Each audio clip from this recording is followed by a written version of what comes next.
अरे वीडियो बना था भाई तो देखो ना देख। हाँ, हो गया चल। अरे एक वीडियो बनवा दो पीछे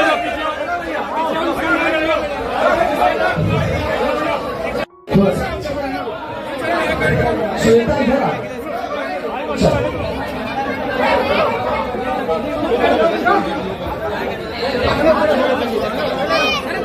दोस्तों इस वीडियो में खेसारी भैया का बिहेव अच्छा नहीं लग रहा होगा, लेकिन आप लोग सोच रहे होंगे खेसारी भैया ऐसा क्यों कर रहे हैं, लेकिन मैं आपको बता रहा हूँ किसी भी वीडियो का डबल पहलू होता है, उसी प्रकार खेसारी भैया का इस वीडियो में भी डबल पहलू है। इसीलिए जब तक इस वीडियो को लास्ट तक नहीं देखेंगे तब तक आप लोगों को समझ नहीं आएगा। दोस्तों मैं आपको बता दूं खेसारी लाल यादव एक प्रोग्राम में तकरीबन 500 लोगों के साथ डांस करते करते उनके पेट में दर्द हो गया था। इसकी वजह से खेसारी लाल यादव प्रोग्राम में डांस नहीं करना चाहते थे, लेकिन दोस्तों दर्द इतना ज्यादा हो गया इसीलिए खेसारी लाल यादव को ऐसा करना पड़ा। खेसारी लाल यादव का ऐसा बिहेव करना सही है गलत हमारे कमेंट बॉक्स में कमेंट करके जरूर बताइए। तब तक मिलते हैं नेक्स्ट वीडियो में।